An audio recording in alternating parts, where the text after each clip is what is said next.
Many of the job actions in Final Fantasy XIV have really weird or obscure names, more common on some jobs than others. It can sometimes be easier to understand, or at least memorize some of these actions if you at least know what they mean and how they are pronounced. It's also sometimes nice to simply save yourself from the embarrassment of calling it Phlegma when it is pronounced Phlegma, right? In this video, I will try my best to go over the pronunciation, as well as meaning, when possible or relevant, of many of the obscure job actions. However, admittedly, I might not get the pronunciations perfect, as I'm just some Danish guy and my pronunciation will probably be affected by my accent. If you have any additions to either the pronunciations or additions to the origin of the names, I would love to hear about it in the comments. Now then, let's start with the Latin jobs. White Mage. Assize, meaning a judicial inquest, meaning a judicial inquiry to ascertain the facts relating to an incident. Afflatus, meaning inspired in Latin. This, of course, means that the lily actions are inspired solace, inspired rapture, and inspired misery. Tetragrammaton, the Hebrew name of God, transliterated. Paladin. Requiescat, meaning a wish or prayer for the repose of a dead person, in Latin. Confiteor, meaning a form of prayer confessing sins, in Latin. Expiation, meaning atonement in Spanish. Yes, that does mean Paladin has two types of atonement. Both White Mage and Paladin have a lot of religious action names, and so, unsurprisingly, a bunch of Latin. The hardest one to pronounce among these, in my opinion, is Requiescat. I could have sworn I learned somewhere that the C was silent. I guess not. Dark Knight. Quietus, meaning death or something that causes death in Latin. As a little bonus, oblation means an offering to God in English. Scholar. Excogitation, meaning to think out, devise, or invent. The word originates from Latin. Adloquium, meaning exhortation or encouragement in Latin. Reaper. Communio, meaning communion, and originating from Latin. Now, let's move on to some more miscellaneous action names. Gunbreaker. Heart of Corundum. Corundum is effectively a type of crystal, and rubies and sapphires are typically varieties of this, meaning that Heart of Stone upgrades into Heart of Crystal or Heart of Gems or something like that. And shockingly, it is not Heart of Conundrum. Bard. Warden's Paean. Army's Paeon. Nature's Min. Wanderer's Minuet. All of these are simply words for different kinds of songs. However, some of these words are very rarely used, so it might be difficult to figure out how they're even pronounced. At least outside of professional musical discussion or the like. Monk. Nadi. In the context used, it is probably related to yoga, and is a term for the channels through which certain spiritual energies flow through the body. It is an important concept in Hindu philosophy, and the word originates from the Sanskrit language, according to what I can find. Dragoon. Gaishgagul refers to a Valkyrie in Norse mythology, and indeed, the word is Old Norse. However, I couldn't exactly find how the correct way to pronounce it was, and all of these Scandinavian languages kind of don't entirely agree anymore. Nostrand means corpse shore, and in Norse mythology refers to a place in hell where Nidhogg lives. Yes, Nidhogg. Similar to Gaishgagul, the word is Old Norse, and I had trouble with finding exact pronunciation. Now, next up, let's talk French. Dancer. Emboîter. Entrechat. Jeter. Pirouette. En avant. These are all names for moves used in ballet and are all French. Esprit, which means spirit or soul, also in French. Tilana, which is a rhythmic piece in South Indian Carnatic music used at the end of a concert. I had a lot of trouble tracking down where the word originates from, but it is possible it is a Hindi word? Red Mage. Riposte. Schwerschau. Redoublement. Reprise. Moulinet. Druochole. All of these rapier action names refer to fencing moves and are all in French, except for Zwerchau, which is German. Flèche, meaning arrow in French, but also refers to a sort of diving lunge in fencing. Contre Sixte, which is a type of parry in fencing, and is French. According to what I could find, I kid you not, it's basically the 6th kind of parrying of a list of 9. And before we move on, the ver in all the red mage spells allegedly is shorthand for vermilion, which is a bright red color. So all of those spells are basically named Red Thunder, Red Arrow, and so on and so forth. And with that, let's move on to Greek words. Astrologian, Ilios, which refers to the god of the sun in Greek mythology. Aside from this job doesn't really have any particularly outlandish words or spellings, and most of the obscure words are related to either space or horoscopes. For example, synastry means the comparison between the horoscopes of 2 or more people in order to determine their likely compatibility and relationship. Aside from this, I feel Astrologian's actions sound pretty straightforward in English pronunciation. Black Mage. Xenoglossy. This refers to a supposedly paranormal phenomenon in which a person is allegedly able to speak, write, or understand a foreign language that they could not have acquired by natural means. The word originates from ancient Greek. Enochian. The origin appears to be an occult constructed language called Enochian itself, which appears to have been invented by English-speaking people. The language is integral to the practice of Enochian magic. Sage. And now we start with the big ones I'm sure many of you have been waiting for or expecting. It is commonly known that a majority of sage actions are named in Greek, in some cases, or even many cases, ancient Greek or ancient medicine, so strap in, this will take a bit. Diagnosi. The doctor's checkup or analysis. We also just say diagnosis in English. Prognosi, meaning predicted knowledge or forecast, and we also just say prognosis in English. Evkrasia, meaning physical well-being. Dyskrasia, opposite of evkrasia, and means, well, probably bad physical well-being. Egero, meaning rise up. No, not like that. Guardia, heart or vitality. Soteria, meaning salvation. Zoe, meaning life or healthy. Krasi seems to mean some sort of harmony of the body in a metaphorical sense. It is also related to wine. Olos, being complete in a spiritual context. Dosi, giving a quantity of, say, a vaccination, for example. In English, we also just say doses, of course. Toxicon. This might originate from the sentence toxicon pharmakon, which could be interpreted as, for example, a poison or chemical for arrows, with toxicon meaning arrow, at least at the time. These days, the word refers more so specifically to the toxic part of the word. Pepsi, meaning digestion. Physi. In modern Greek, it means nature. The ancient definition is being creative and leading to a logical outcome. Rhizomata. Plural version of the word rhizoma, which is a root-like underground plant. Icarus. The Greek myth of Icarus, the man that tried to fly too close to the sun and his wings melted. You know the one, probably. Technimachra. The limit break, and might mean a great piece of medicinal art. And here comes the big one. Phlegma. Yes, shockingly not a phlegma, right?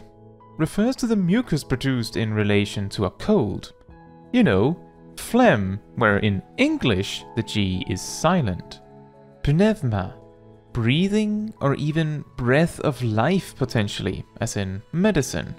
Pneuma refers to lungs. Aima refers to blood, or even shedding blood, although I think there's something missing from the word for that. Panaima. Pan refers to everyone or everything or all, so basically a plural version of aima, which makes sense as an area of effect version, right? Druochole. Chole means bile fluid, which correlates with the cause being adder's gall, right?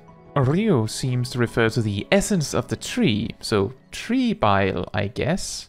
Ixochole. Ixo could originate from ichor, but could also refer to some sort of serum. Tavrochole. Tavro refers to the essence of the bull. Kerachole.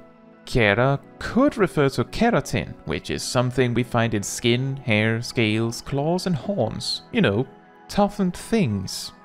Now, that was certainly a lot, and I'm almost 100% confident that some of those, if not many of those, translations were either not completely accurate or left something out. And it would also not surprise me if the pronunciations were not entirely accurate either. But hopefully it helps a little bit when learning Sage action names, right?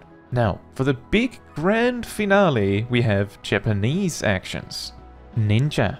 Bunshin, meaning alter ego or a clone. Kamaitachi is a yokai that appear riding on dust devils and cut people with sickle-like claws, delivering sharp, painless wounds. The word means sickle weasel.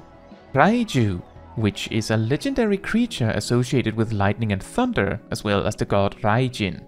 This, of course, means that forked and fleeting Raiju refers to actions this mimicked beast performs. Nozuchi is a snake-like, slow-moving yokai and looks much like a hairy caterpillar. Hakemujin Satsu, meaning 8 trigrams bladeless kill. Bhava Chakra, meaning the wheel of life, and is a symbolic representation of cyclic existence. It's the circle of life. The word may originate from Hindi or Marathi. Huraijin, essentially meaning flying person, with jin being the person. Jutsu, meaning technique, so ninjutsu means ninja technique. Kasatsu, meaning life and death, combining the two kanji specifically for life and death respectively, although the death one might be closer to the kanji for killing. Ten, meaning heaven. Chi, meaning earth. Jin, meaning man. Remember Huraijin? Flying person? Yeah, that. Meisui, meaning life water. Shukuchi, which is a word used in Japanese for various techniques of rapid movement. The characters mean something to the effect of reduced earth, I think? Ninki, which could be read as ninja spirit, for example. However, Ninki itself can also mean popularity, which is quite funny. And then comes all the spells. Puma Shuriken. Puma means wind demon, so wind demon shuriken. Ton means release, so Katon means fire release, Raiton means lightning or thunder release, Hyoton means ice release, Huton means wind release, Doton means soil or earth release, and Suiton means water release. Gokamekyaku means something to the effect of hellfire destruction or great fire annihilation. You know, total destruction, featuring fire. Hyosho Ranryu means something to the effect of ice crystal turbulence, which makes pretty good sense with all the icy shurikens floating around you. Samurai. Hakase, meaning blade wind. Jinpu, meaning either gale or some sort of wind related to rushing into battle. Shifu, samurai's style of action or something to that effect. Gekko, meaning moonlight. Kasha, referring to a special kind of azalea bush which correlates with the flowery effect. Yukikaze, meaning snow wind. Enpi, meaning swallow flight. Fuga, meaning refined and elegant art of some sort.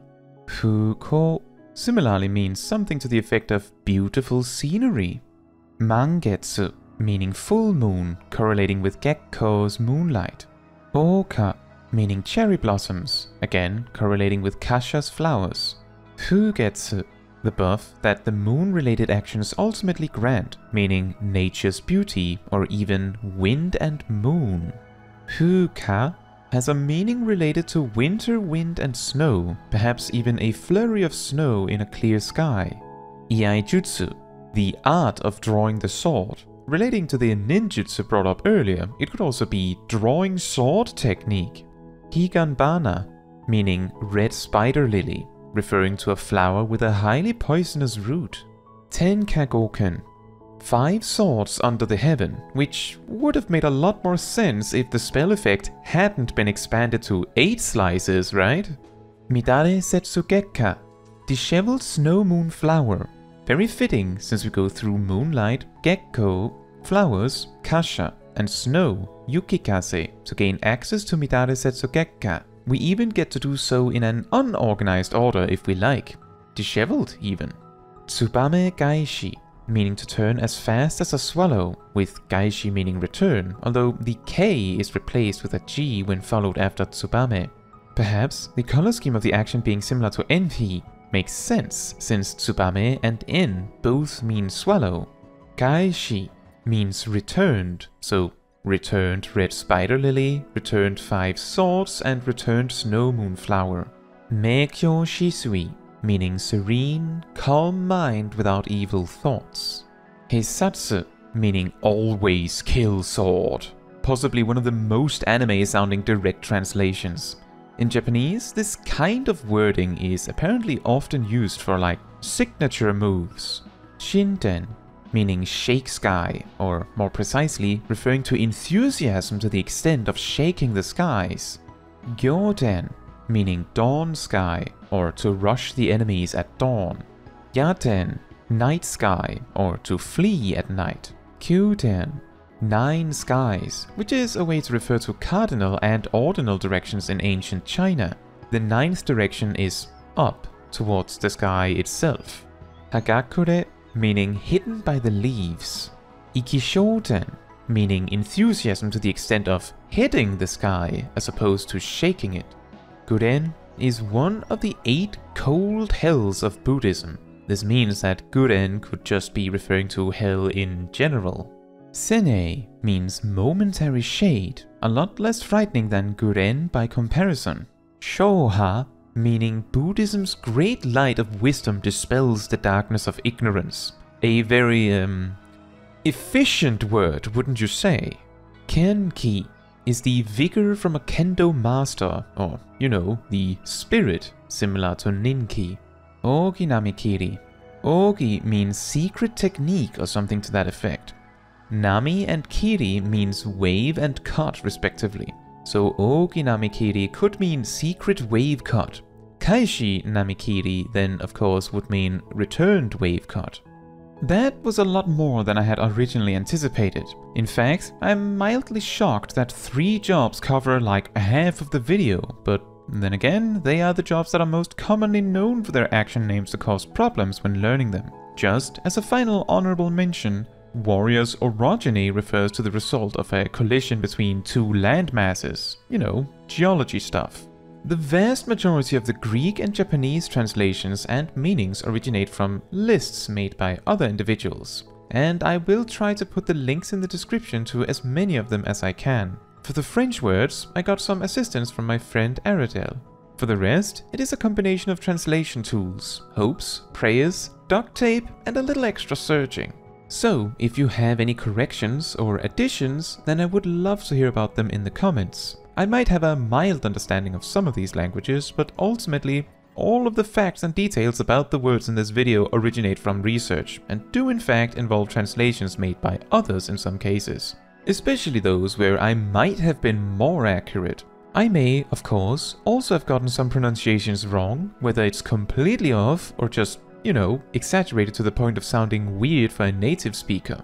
However, I suppose it is better that people call it Phlegma than Phlegma, right?